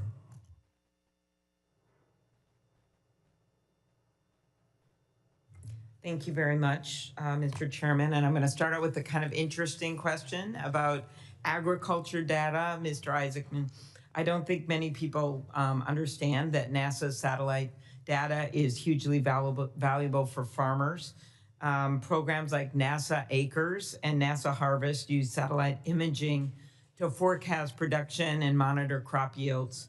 I'm the ranking member on the Ag Committee, and I've introduced legislation called the Agriculture Innovation Act to strengthen that data collection. Could you talk about your plans to preserve and expand those types of monitoring programs, weather patterns and the like, and how you can better work with the Department of Agriculture? Sure, Senator. I appreciate the question. As I mentioned with Senator Moran before, at the present time, we at least inhabit only a single planet, and it's probably important for us to continue to study it to the greatest extent possible. NASA's had a long-running program with Intelsat. I fully support that we should be gathering data that especially contribute to hardships here on Earth. I mean, obviously there's great agriculture opportunities, but these can be impacted by droughts and wildfires and flooding, and grateful that NASA has the capability to gather some of this data in real time. I don't see that going away ever. Thank you. Other end of our state, Mayo Clinic, which I'm sure you're aware of. They've been involved in space medicine since 1960, when research related to the force of gravity during acceleration influenced the position of seats for the Mercury spaceflight program. And most recently, they've identified some important research project in the field of aging, regenerative medicine that can be conducted in space. How will you continue to support NASA and institutions like Mayo's efforts to advance science that helps here on Earth? Senator, I couldn't agree with this area of study more.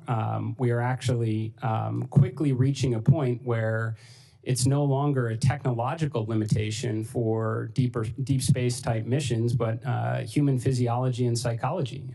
So in that respect, I obviously fully support all the studies that can be done so that when the day comes that we actually send NASA astronauts to Mars, that they can come home healthy enough to tell us about it.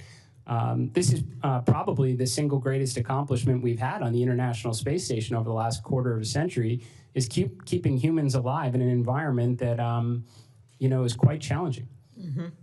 And then just on the research side, a lot of academic institutions like the University of Minnesota rely on publicly funded data from NASA's missions.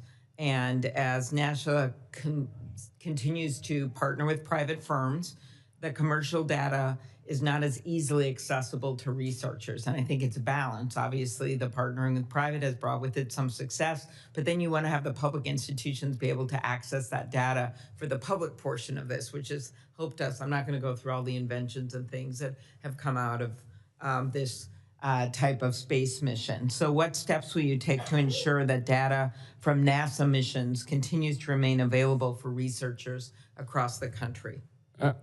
Senator, I fully support it, and I think this actually goes to some of the questions from Senator Markey before. I absolutely think that NASA should be making available all of its data, especially its Earth observation data, freely to academia, so they can draw their own conclusions from it. I don't think it's the most helpful every 4 or 8 years when administrations change that certain scientific positions become overly political. I think that we should be making that data available to academic institutions and let their scientists and research draw their own conclusions.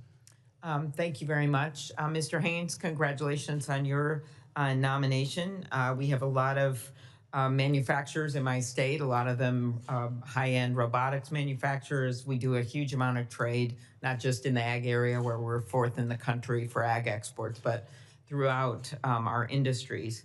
And could you talk about data that the Department of Industry Analysis can provide Congress and the public, transparency data with the price impacts of things? We're obviously concerned about tariffs.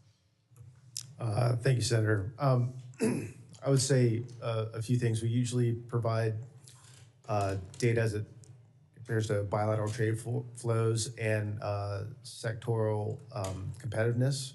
We not provide broad economic data in terms of labor statistics or GDP growth or anything like that. Any data that we do have on specific sectors, especially as they are in your state, happy to discuss those with you and your staff. And by the way, thank you to your staff for meeting with you yesterday and understanding a little bit more about your priorities on the committee. So can absolutely, if confirmed, commit to you to provide the data that we do have. Very good. And I think my time's running out. I'll put this in writing, but I do a lot with Brand USA, and Senator Sullivan and I just introduced a major reauthorization of this, and Senator Rosen over here cares a little bit about this, representing Las Vegas. And so just anything you can do to strengthen programs like Brand USA that don't use taxpayer dollars to ensure we continue to remain competitive with U.S. tourism, and especially with World Cup, the 2028 Olympics, and other major events that are coming up. Yes, ma'am, Senator, you absolutely have my commitment to do that. I have met with Fred Dixon and Brand USA multiple times. The secretary's met with them multiple times, and we look forward to working with them in a collaborative effort to make sure that travel and tourism remains competitive. Okay, thank you. Thank you. Senator Young. Well, thank you, Chair. And I thank our nominees so much for your interest in serving. Mr. Isaacman enjoyed our breakfast some days ago, and I expect to support your nomination and very much appreciate your presence here. Mr. Haynes, congratulations. The global economy is increasingly driven by cross-border data flows, digital services, and online platforms. And U.S. firms are facing more foreign barriers, such as data localization rules and discriminatory digital taxes. Within ITA, industry and analysis is already involved in tracking these digital barriers and advising on market access for U.S. providers. If confirmed, Mr. Haynes, how do you see INA's role in digital trade evolving? And what would be your top priorities for ITA's work on open digital markets and cross-border data flows? Thank you for that question, Senator Young, and appreciate also speaking to your staff yesterday. It was yes, sir. Good to hear your priorities. I would say two things. Within the Deputy Assistant Secretary for Services, which is under the Assistant Secretary for Industry Analysis, we run two specific programs that focus on data privacy. One is the Cross-Border Privacy Rules, or CBPR, is a voluntary certification where U.S. companies can opt into essentially adhering to robust data protections. We then request that various countries recognize those rules and adhere to those standards. As we've been going through the agreements on reciprocal tariffs or any of the bilateral trade agreements, we've been making sure that CBPR is front and center in terms of the standard that we want to hold our bilateral trading partners to in the digital space. The second program and its sister programs would be the US-EU Data Privacy Framework. We've also started a program with the UK and the Swiss. I think it provides a very firm foundation in terms of allowing free flow of personal data from Europe to the United States. I think those are two good foundations that we could expand upon, especially as we're getting into the US-EU trade agreements, as you know, Secretary Lutnick is heavily involved in, and we'll be supporting him in his efforts, knowing that that's going to be a cornerstone of the agreement. Thank you, Mr. Haynes. Mr. Haynes, on another matter, China's predatory practices in sectors like steel, critical minerals, and advanced manufacturing have continuously put sustained pressure on U.S. companies. Inside ITA, industry and analysis brings together industry engagement and trade policy analysis. So it sees both what companies are experiencing and how the rules of the system are working in practice.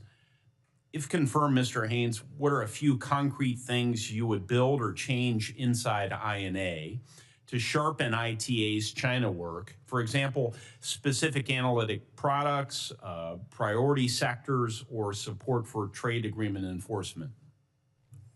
Thank you, Senator. The most current concrete example I can provide you, again, is our current work on mapping critical mineral supply chains. I mean, this is the main trade issue in the U.S.-China trading relationship, and one that the President and Secretary Lutnick are laser focused on solving. Currently, we are providing mapping information for all 54 minerals. We're really focusing on the processing and refining side of the equation, given that in that sense. China dominates the supply chains there. And we're going to continue to work with the White House-led investment committee to ensure that we not only understand those supply chains, but are able to secure them and thus secure a number of different sectors that are downstream that require these critical components. So if confirmed, that would be one of my main focuses, is to continue that work and help to secure those supply chains. Well, since your point of emphasis is on critical minerals, maybe you could speak to this. I've advocated for a number of years running that our country develop a national economic security strategy. This would be an analog to our national defense strategy. It's a subset of an economic security strategy would be a strategy for critical mineral resilience and sourcing on an ongoing basis. Might I&A play a role in development of a written strategy subject to scrutiny, but ultimately some measure of consensus around what the policy is, so that we could develop a policy that would endure beyond this administration, just as we do through a national defense strategy? Yes, sir, Senator. I would imagine that any strategy like that would probably be White House-led, like a national security strategy, national defense strategy. And if something like that were to come into existence, I would imagine that we would absolutely be asked to provide support in developing that. And if it does come to fruition, and I'm confirmed, would be delighted to do so. Well, great. Well, I hope we'll have an opportunity to work together on that broader matter, which I agree would have to come from the White House. I know they're listening, so I thought I'd bring it up. But I expect that I will be supporting your nomination, and thank you for answering my questions. Chairman? Senator Rosen. Well, thank you, Mr. Chairman, and thank you to the witnesses here for taking us to space and a little bit more, we'll say Nevada specific, because we have a proud graduate of University of Nevada, Rena, here, who knows lots about critical minerals in our state and tourism in our state. And I fully support working on a national strategy, because Nevada, of course, has some of the largest critical mineral deposits in the country. And so we are very mineral rich, as you know, and thank you for being here. But I'm going to focus a little bit on tourism. I'm going to bring us down to earth and ask about my travel and tourism work and some of the bills that we've had. Because in 2023, I had a bipartisan bill, the Omnibus Travel and Tourism Act, was signed into law. And that bill created a position of Assistant Secretary of Travel and Tourism at the Department of Commerce. The new position is the first tourism dedicated assistant secretary in the United States, and among other matters is responsible for setting annual visitation goals, creating whole of government strategies to ensure that visitation goals are met, establishing interagency coordinations to support U.S. tourism, which I would argue is in the top economic driver of every state in our great nation. This new office will also play an essential role to reducing barriers to travel and leveraging new technologies to make travel safer and more efficient. However, despite the critical importance of this role, especially as the tourism industry continues to face significant challenges amid global uncertainty, the position remains vacant. Moreover, there's currently no Deputy Assistant Secretary for Travel and Tourism in place either. As a result, the National Travel and Tourism Office is led today by an acting Deputy Assistant Secretary, further underscoring the leadership gap in the space. And so it all means that tourism remains a sub-office, although critical to our national economy, remains a sub-office overseen by the Assistant Secretary for Industry and Analysis, position for which you are nominated, rather than by a new Assistant Secretary dedicated solely to focusing on the ecosystem. And it is an ecosystem. It's weather, it's infrastructure, it's workforce, it's broadband. We could go on, but someone who really focuses on this strategy for our economic growth. So Mr. Haynes, fully implementing the Omnibus Travel and Tourism Act, filling these key leadership roles are essential to strengthening our travel and tourism sector, our business sector. So can you speak to the importance of prioritizing travel and tourism, the substantial benefits the tourism industry provides, the economic impact tourism business travel provides, and how will you support that if confirmed? and until such time we can get an Assistant Secretary for Travel and Tourism.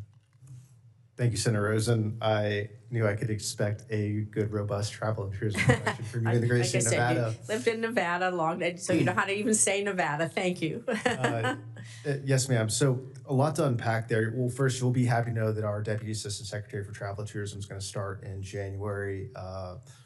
Rob O'Leary, he's going to be absolutely excellent. We're excited to have him, and he will be spearheading a lot of the important work that you just highlighted. Come bring him to our office to meet our team, please. Yes, ma'am. I would love to have the same invitation as well, if possible. Yes, absolutely. I would say 3 things that I would be focused on to boost travel and tourism. Number 1 would be to modernize the Survey for International Air Travelers program, which is housed within NTTO. It's currently done by hand. We have only been able to get about 100,000 surveys of international visitors a year, well short of the 1% mandate by this committee. We just put out a competitive bid a few months ago to digitize and automate that, hopefully getting more robust insights into travel and tourism trends and be able to capture a larger data set. And through that, be able to come up with better strategies at a more granular level to attract visitors. The second piece would be we're rolling out a new tool this month, hopefully, and if confirmed, I would love to come talk to you about that. And it is going to be a 50-state travel and tourism competitiveness matrix, to where we currently understand where the United States fits in terms of global travel and tourism competitiveness. This would be able to say the state of Nevada hypothetically ranks number 9 in attractiveness because they love the gaming, the food, the entertainment. But international visitors thought the weather was bad, the infrastructure, just you name it, and be able to come up with concrete recommendations for every 50 state of how to increase their competitiveness as a travel and tourism destination. This is a program that we're very excited about, would like to roll out far and wide. I would look forward to collaborating with you on that, because we've been doing a lot of work on it over the last 6 or 7 years, and I have some significant input that might be helpful to you. And I welcome you working with our team to make it as robust as possible, because there's a lot of pieces and parts that go into making places attractive. A lot of it's infrastructure. And so there's a lot to talk about there. So I appreciate that.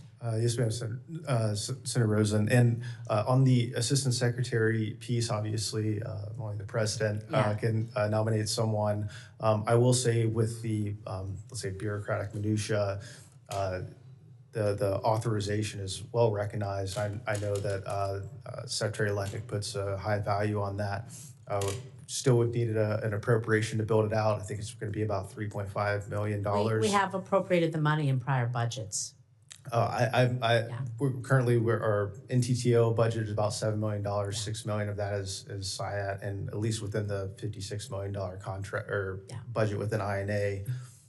I don't want to say there's no money in the banana stand, but I think we'd be looking to a specific appropriation from CJS to build that out. Thank you. I see my time is up. I see Senator Capito there. Thank you. Mr. Isaacman, I'll submit my questions on microgravity and other things in all great space for the record. Thank you. Thank you. Thank you both for being here. And Mr. Haynes, thank you for your willingness to serve. I think most of my questions are going to go to Mr. Isaacman, but so I didn't want you to take that as a slight in any form or fashion. So I have been a strong supporter of the growing West Virginia, we talked about this, West Virginia, Pennsylvania, Ohio space economy for many years, and believe that this region, perhaps best known for its energy and infrastructure prowess, has a unique opportunity to emerge as a leader in space energy and infrastructure.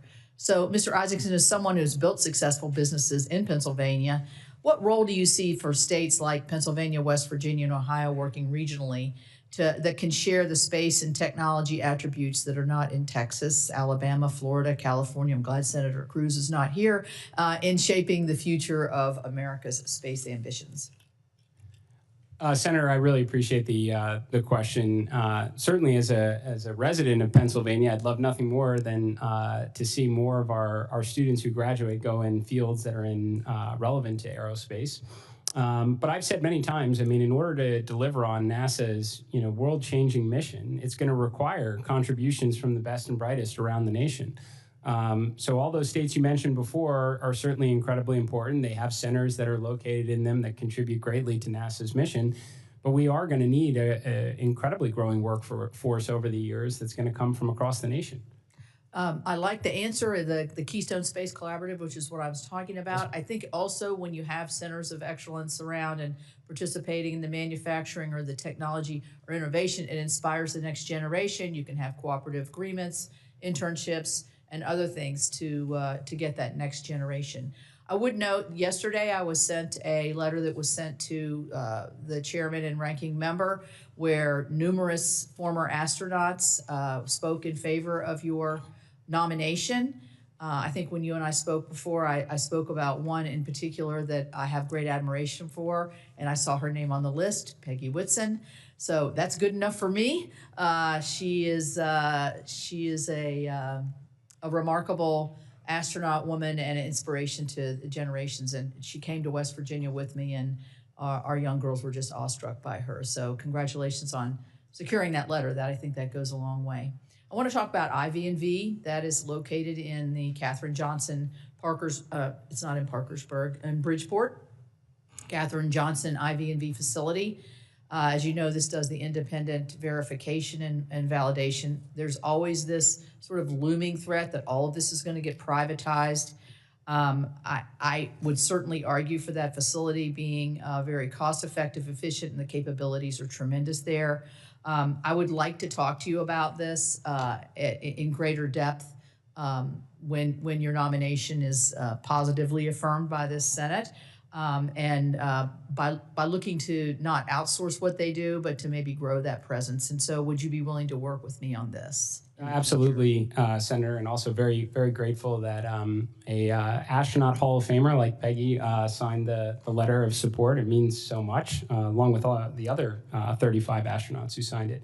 I'm very interested in taking that visit, ma'am.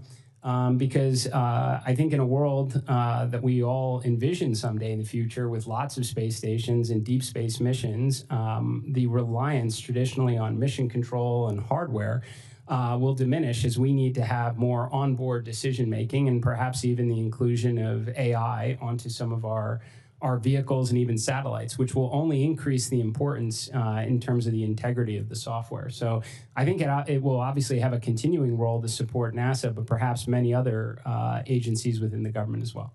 Good. Yeah, we've been trying to expand that.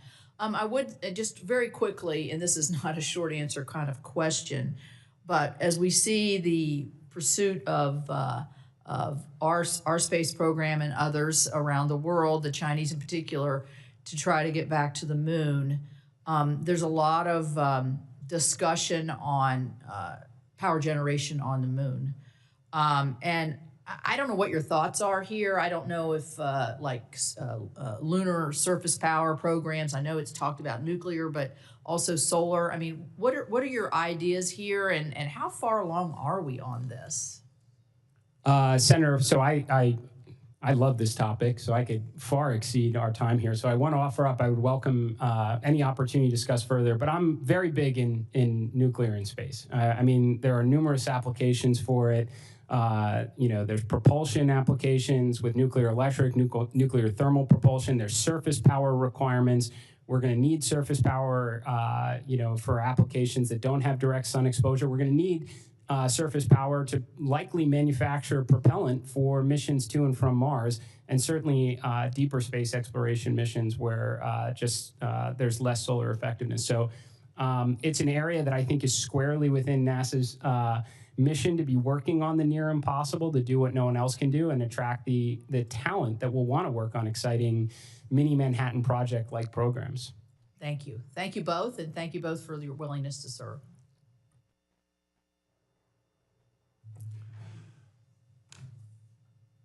Thank you, Senator Capito. Let me start with Mr. Haynes. I appreciate we followed the discussions around critical minerals. I want to make sure that we emphasize that's a bipartisan effort. I think the coordination and continuity of programs, there's not a pendulum going back and forth between administrations, focusing on the access to capital, workforce training. We are woefully behind, not just China, but many of our allies in terms of we find that workforce. So I won't rebuild that or litigate that discussion. Just only want to emphasize it is bipartisan. This is something that should be a high priority. I do want to talk a little bit about some of the things: telecommunications, cyberspace, AI, quantum technologies. Colorado has a dense ecosystem there, and I think especially along with AI, quantum has it's a field of intense competition between the United States and our rivals, our adversaries. So as our capabilities mature in quantum sensing, quantum communication, computing, obviously, how can we ensure? How can you help ensure that our quantum technologies are only exported to trusted markets? Thank you for that, Senator question. Thank you for the question, Senator. I would say the Assistant Secretary for Industry Analysis does not play an active role in export licensing policy. That's our colleagues at the Bureau of Industry and Security, or BIS. I will say that we have and will continue to engage actively with industry to see where those markets exist and also understand the national security implications of those technologies, where they rack and stack in terms of competitiveness with international competitors. And we could provide that information to the Bureau of Industry Security as they're making their licensing decisions, but we are not actively involved in any export licensing policies or decisions. Great, I appreciate that. And I think we've got a lot of work to do on there. Mr. Isaacman, we share the same bipartisan goal that the United States should be laser focused on returning American astronauts to the moon, reaching the next frontiers in space exploration. I think I'm still the only scientist in the Senate who's actually done provided peer-reviewed papers. Back in May, you answered some of our written questions. I thought this was very well stated, so I repeat it, that you want NASA to be a force multiplier for science, which I think is essential, launching more missions, more telescopes, more probes, more rovers. You also said that you can be expected to be a passionate advocate for science. All of NASA's science and exploration missions, including both planetary and earth sciences, prioritizing these efforts is not about choosing one over the other, but rather identifying where the greatest breakthroughs are possible. Certainly now you're dealing with a budget issue that's fairly dramatic. So I wanted to see how you balance that. Can you confirm, where you believe NASA's scientific and exploration missions are they complementary, or do they end up becoming, because of budget issues, mutually exclusive? Well, Senator, first, I think the scientific side of NASA is just as important as human exploration, as is our work in aeronautics and technology development. I think that, as I mentioned to some of the other senators before, I understand earlier this year we had a presidential budget request. Of course, I do absolutely support the president in the goal of reducing the deficit and ensuring the nation's on good footing. But that said, a lot has changed since then. And this is something that if I am confirmed, I'd love to get my arms around, because we have been on a continuing resolution. Earlier this year, I understood that perhaps even the Nancy Grace Roman telescope might launch under initial budget requests. I've since been informed that that is no longer the case. So simply put, Senator, I'd love to know where we stand today. But as I've told other senators, in terms of dollars allocated from Congress, we will absolutely maximize the scientific value of every one of them. Sure, I appreciate that. And the Nancy Grace Roman telescope is a good example. Is Goddard Space Flight Center in a similar position in terms, I know that they're looking at certain potentially draconian changes to their budget?